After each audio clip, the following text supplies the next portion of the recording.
It is halftime, and you know what that means. It's time to rant.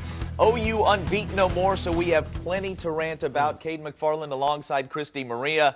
It is the rant brought to you by the Tulsa Oilers. Chris, the Oilers have had a very nice little homestand going on the road, I believe, this week, and then back home for a Friday game. Hey, what happened over the weekend? So Kansas City came into town, and they left with a loss. There you The go. Oilers went out 3-0, ended up winning 3-1. This team's good. I mean, they have a few games fewer than the top team right now in their division, and so they're only a couple points back. So if they win those couple games and make up for that, they're going to be in control of the division early in the season. They are looking good. 5-2 so far. It's been a great start. Yep.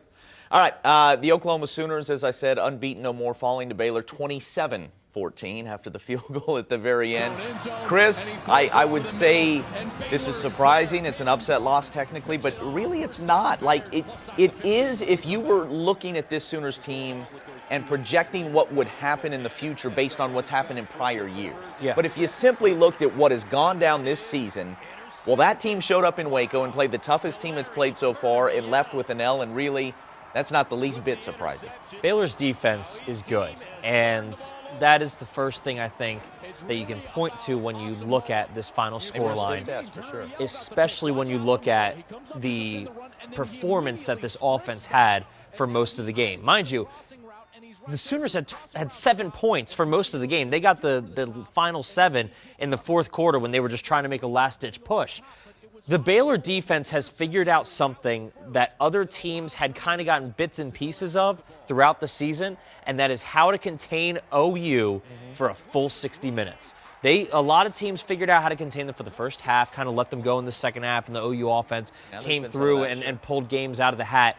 But the Baylor defense figured out how to win by containing the OU offense for the first 60 minutes, and it just took a defense as good and as, I would say, disciplined as Baylor to figure out how to do it, how to keep Caleb Williams inside the pocket, not allow him to throw on the run, and keep him under pressure. Because that's the thing. Caleb Williams, when he was inside the pocket under pressure, he was not throwing strong, he was not throwing accurately, and he was not throwing confidently. When he's on the run and he's throwing, he looks great. But when he's in the pocket under pressure like Baylor had him, and they're getting whatever you want to call it, if you want to call it, just good defensive ends, if you want to call it coverage sacks, they were pressuring Caleb Williams within the pocket. It was a little bit of everything, and they were forcing him to make contested throws, and they were getting their way all day long in the backfield. He was off. You know, for the most part this season, we have seen Caleb Williams really dialed in, but we knew when the step up in competition came in November, it was going to be a different thing, and he wasn't quite able or ready to answer the bell yesterday against a Baylor defense that is really good. You needed Spencer Rattler's accuracy and Caleb Williams' athleticism. Yeah. And you don't have that in the same guy at the moment. And so, he went to Rattler for a couple series, and that didn't work because he's simply not able to elude the rush, at least that was coming at that point. I think Lincoln Riley misfired on a number of things, did not hang in there with the run. And look, Dave Aranda had a really nice performance as LSU's defensive coordinator in the playoffs against OU a couple years ago. Now it's 2 years in a row with Baylor. But he didn't write the book on this. No. He copied it, in my mind, from the Iowa States of the world, who really do a lot more of the drop eight. And their point, what they're getting at is, Lincoln Riley, we know what you're all about. And we know that you have run the ball really well in your time at OU, but we also know you're an air raid guy at heart. And you want to get it over the top. You want to beat us throwing the ball, and we don't think you're disciplined enough with the running game to just keep handing it off. So that's what we're going to give you. Yeah. And he didn't. He didn't stick with the running game yesterday. I think he needed to. There needed to be more quarterback run game, more creative with the way you get Caleb out there. He kept taking deep shots. Caleb wasn't dialed in, wasn't feeling it, never got into a rhythm. And it's a lot what's going on in the NFL right now with the Kansas City Chiefs, where they look at Andy Reid and Pat Mahomes and say, look, we got to pick our poison. And so what we're going to do is try and take away the thing we know you love to beat people with. Why don't you beat us with this other thing? I think OU has to find a way to run the ball better and more consistently and be a little bit more hard-headed about it. This is an interesting stat that I unearthed yesterday. First 50 games for Lincoln Riley as head coach. His offense tallied 400 yards or more 48 times. Wow. 48 out of 50. 96% of the time they go for 400 yards. Yeah. Fall out of bed and gain 400. Last 13 games, that's a full season of work. 6 times they failed to get to 400. Wow. 6 out of 13 after 48 of 50. It is not just Baylor. It's not just Dave Aranda. A lot of people have figured out what you do is you play 3 safeties a lot. You drop 8. You keep them from beating you deep. Yep. And you make them beat you with what they think of as the secondary part of their offense. Yep. You know, I mean, this is still, even though they run more than they pass under Lincoln Riley, it is not a team that runs to set up the pass as much as it passes to set up the run, or at least that's what it is at its core. That's who Mike Leach is. That's where Lincoln Riley got this from. And so he's got some adjusting to do, I think, big picture-wise. Not just in lieu of what happened yesterday, but I think big picture-wise, Lincoln Riley has some adjusting to do. All right, I've already hit the amount of time that I allotted for OU, but we're just going to keep going because we got to talk about the end of the game, and we'll get to that video as we keep rolling it here.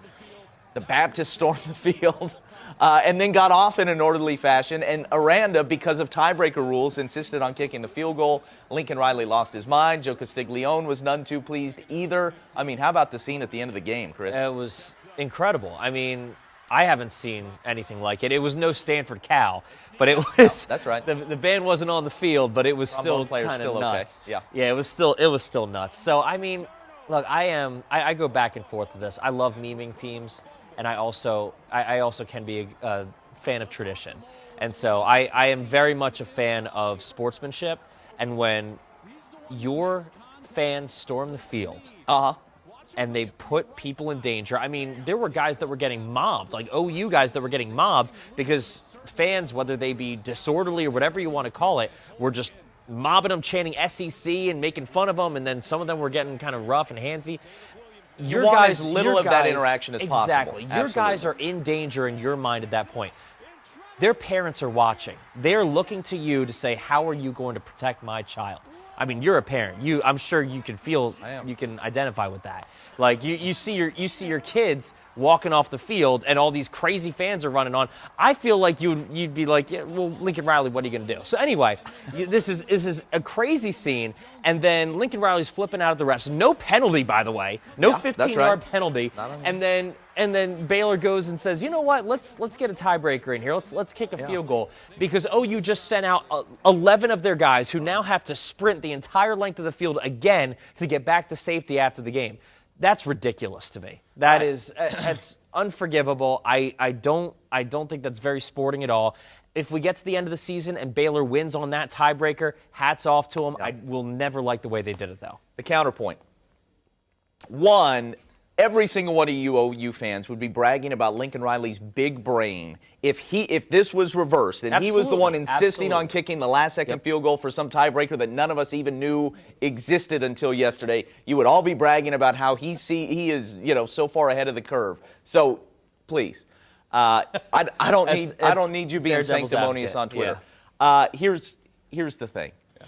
By the way, 10 years ago, I had a great video of Tony Jefferson, who was a Sooner safety and then went on to the NFL, squaring up with a Baylor kid because with Robert Griffin III, they beat OU for the first time ever. Kids rushed the field. And so that kind of stuff does happen, and I think the Big 12 refs did do a poor job. They should have just let OU. I don't know why they had to come back on the field. Why can't Baylor attempt the field goal with nobody there? Like, seriously, why does OU have to come back? To me, just leave them in the locker room. Like, I really don't get it. But you leave for the SEC only a few months ago, and you think the Big 12 is going to do you some favors this moment? That's very Joe fair. C., you think after leaving for the SEC and leaving this league in the financial situation you left them in, that you can, still swing that stick? Get out of here. Get out of here with that. That was weak. Just take your medicine. You played poorly. You deserve it. You deserve the field storming. You're OU. You're the king of this conference year after year after year. Deal with it. To me, it was a bad look. They were being babies. All right. Oklahoma State. There is nothing.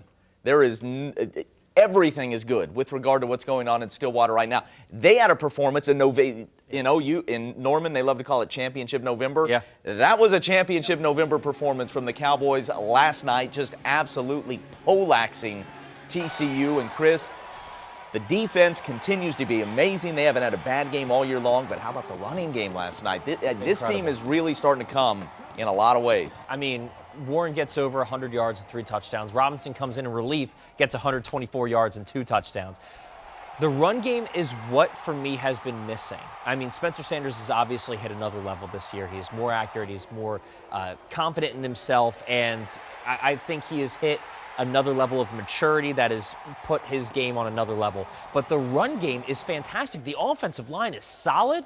And now you're getting this incredible run game that is putting up 6-minute drives and finishing them off. Getting to the red zone, they are absolutely playing their best. Mind you, the defense is setting up great opportunities for this team because it's getting close games, and then you have 6-minute drives, and you can close a game out, and you could just put an opposing team in such an uncomfortable position because you're stifling them on defense, and then you come on offense and you're on the field for God knows how long, 6-7 minutes at a time, and you're finishing drives off. This team is playing at a way that they can beat literally anybody, because that, if you do those two things well and you make opposing teams uncomfortable, I don't care who they are, I'm going to throw it out. I don't care if you're Alabama. If you can stifle Alabama and make them uncomfortable, and you can come out on offense and you can have success in the run game and make their offense feel like it needs to do something great to keep them in the game, you can beat literally anybody. And I think that's what OSU is doing right now. Are they going to get the love to have the chance to play Alabama or Georgia or Michigan State or whoever at the end of the year? It won't be Michigan State. Ohio State, yeah. Ohio State. Will they get the chance to do that? Maybe not. Probably not. They don't have the pedigree for it. But if they had the opportunity, the way they're playing right now, I think they could do it. Look, I put Alabama and Georgia in just a different category. Like, I don't compare them to any of our teams. They're just kind of on a different planet in terms of raw material and what they have on hand. I think right now Oklahoma State is playing like a playoff team. Yeah. One of the kind that makes it in is the third or fourth team. Like, yep. I think they are playing. You take Alabama and Georgia and put them on the side, and Oklahoma State's playing as well as just about anybody else that's out there. Maybe you can put Ohio State in that top group as well. But if you're talking about who's contending for that fourth spot right now, I think Oklahoma State is in there with anybody and everybody. I go back to the Tulsa game. Yeah. The offense struggled against Missouri State, and then it struggled again against Tulsa. And Mike Gundy stood at the podium and said, look, I'm going to get this fixed. All right? We're going to go back to the drawing board and figure something out. And they came out against Boise State with an incredibly run-heavy attack and did just enough. And they just kept cobbling it together and finding answers. And now you're seeing this boulder going downhill, and they're picking up some momentum. And it's an offense that's playing some really complimentary football. You know, no question, they would love to play Iowa State at Ames next week as opposed to a few weeks ago, because I think Oklahoma State is that much better even just a few weeks later. They're the best team in the Big 12 right now. Can they sweep OU? Can they beat them back-to-back and win twice to make it into the playoff? That is a tall order. I'm not going to say it's not, and we know, I mean, you see ghosts if you're an OSU fan. Yeah, absolutely. When it comes to that rivalry. Yeah. But as we sit here now, and I know a lot of crazy things happen in that game and happen in college football generally, but I would be surprised if this OSU defense isn't stuffing OU's offense in its locker repeatedly 2 weeks from now and still. And that doesn't mean that OU can't find a way to win, because this OSU offense is not a sure thing just yet, but it's showing glimpses of maybe where it can go. And I think that if you're talking about who is the fourth best team in America right now, Oklahoma State is absolutely in that conversation. I'm a huge Notre Dame fan. I would love nothing more than to see my beloved Irish make the playoff again. But Oklahoma State's playing better than Notre Dame. I think Oklahoma State's playing better than probably Michigan and certainly Michigan State. And Cincinnati. Alabama, Georgia, Ohio State. Right, and Cincinnati. I think they're playing better than Cincinnati, no question. Oklahoma State is at that level. Get used to it, Cowboy fans, and start sticking your chest out, right? Bedlam's coming. I know you've only won 2 of the last 15. And 17 and more than 100 years. Like, I get it. Like, don't start bracing. But yeah, this is the team. Better. This is the team that can do it. If there's a team that can do it, they should be stuffing OU in their locker 2 weeks from now. And one last thing that we didn't quite get to with OU, but I think it. Of course, it's troubling on the rant. I think it pertains well to this conversation. OU's offensive line was not bad in that game. Against Baylor. Yesterday? I didn't think they were terrible. At all. I thought at moments they shined. In the first half, they actually were holding the Baylor defensive line to like 2 or 3 seconds that Caleb Williams had. He did have time. They were coverage. They were mostly coverage sacks in the first half. They were dropping 8 a lot. Yeah. He had time, but they cover well. They didn't look terrible. You know, that's the second half. That's the thing with pressure. We often, put it all on either the offensive line or defensive line. Yeah. It's a combination, and coverage matters. Really is. I thought, and especially in the running game, I thought the offensive line. In fact, I think if you're talking big picture, what's wrong with OU right now? The offensive line you would just put into the category of good. Yeah. And in the Yeah, past, what we've seen from OU is much, much better than that. And these guys are talented. Like, they were all highly recruited. But I don't think they're playing at that level. And that has a lot to do with, I think, what we've seen in terms of quarterback struggles from Spencer Rattler for most of the season and then Caleb Williams yesterday. So as it pertains to that, the point I was making was that OSU's defensive line can run circles around Baylor's defensive line, to me. And Baylor's defensive line went out and had their way with OU's offensive line. That's why I think OSU can have a serious shot at this, because their defensive line can rush 3 and still get even more pressure than Baylor got. OSU is good at every level, and that's where they get you. The defensive line is dominant at times, but when they're not, somebody else picks them up. And look, you could go on and on about what makes the Oklahoma State defense great. All right, we will make this really quick with Tulsa. You watch this thing. Yes. By the way, the production on ESPNU for this broadcast, insulting. Were college kids putting this? I mean, look, is this even HD video? This looked awful. We put better production together at Syracuse than this. I will say that. I would hope so. We used to do live games at Syracuse. The premier. We could white balance, you know. Goodness gracious. Yes. All right. So Tulsa was dominating this game early and went to the half with a 13-3 lead, and then it just became the most Tulsa football game you've ever seen.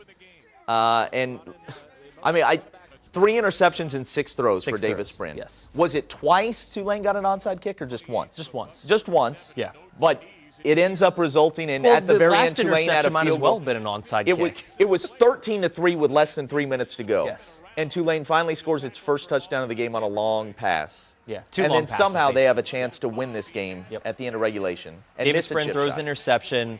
Tulane gets it to basically the 25-yard line, gets it back. All is lost. They run a couple more plays, 8 seconds to go, spike it. They're like, all right, 3rd and 7, 8 seconds to go. We don't have any timeouts. Let's kick it. You've seen me make the field goal that Tulane attempted. It was a short chip shot field goal. And by the grace of TU's luck and magic, it's just Tulsa they football, missed people. it. And we go to overtime, and TU's defense was fantastic this game. This is a Tulane team that embarrassed OU's defense at the beginning of the season, and TU's defense looked fantastic. Davis Brin just handed them so many short fields, they had to do something with it. Shamari Brooks fumbling in the red zone. Yep. If it's not one thing, or it's another. Was it 4 turnovers all in the second half? I mean, you can't do that and win. They did win, and hats off for that. They keep bowl eligibility alive. I want to say Jackson Player was fantastic. You see him in the middle there. Yep. When Jackson Player's in the lineup, remember he sat out the first half against Houston. When Jackson Player's in the lineup, he gives them a chance against absolutely everybody. Nobody scores more than 4 touchdowns on this TU defense with Jackson Player in the lineup. That gives you a chance each and every Saturday. But this isn't good enough. No. It's not good enough. And there are a lot of reasons for it, and we've gone over them in the past, and we'll have opportunity to go over them in the future. But even in a win, you just got to be more buttoned up than this. I don't know what to say other than that. All right, quickly, let's go through what was just a bananas Big 12 day. The 62-yard kick by Texas Tech to beat Iowa State. Tech had a huge lead, and then Iowa State comes all the way back. And now we've got this young fella for Texas Tech. Big for a kicker, funny number for a kicker, and this is going to go from 62. For years, the NFL record, like decades, the NFL record was 63 yards. And my man wearing a fullback number boots a 62-yarder, and Texas Tech beats Iowa State. Got the club on his right hand, too. And then when you're talking about and there's Matt Campbell, not happy. And when you're talking about just wackiness on a college football Saturday or in the Big 12, the creme de la creme is Kansas beating Texas. What are we talking about? This is insane. Texas is not back. Steve Sarkisian may not be the answer. They're still partying in Lubbock. And this was a game where Kansas went ahead big. I know it was 49-35 in the fourth, and then Texas was able to rally and force overtime, and then Kansas goes for 2 and wins this thing. The pick six right here. Here it is. And so Casey Thompson, Oklahoma native, and there's the pick six. And so congratulations to those kids at Kansas. Texas is still not back. College football is back, and it is fantastic. And there is nothing better than being able to sit back or be at a game in Stillwater and follow on your phone one way or another. Oh, that was actually Card who got picked there. And follow the madness of a college football Saturday, and then get to come back here and chop it up on Sunday. One thing for OU fans that I will give them at the end of this, Texas has lost 5 straight games for the first time since 1956. That feels good. That, you know what? Feels good. We hit 20 minutes. There The it goal is. was 15. We always do exactly 20, and that's what we did. The Oilers are back home Friday. That's Christy Marie. I'm Caden McFarland. This was The Rant. Enjoy the rest of the game, everybody. 20 minutes, 14 seconds. TJ, there it is.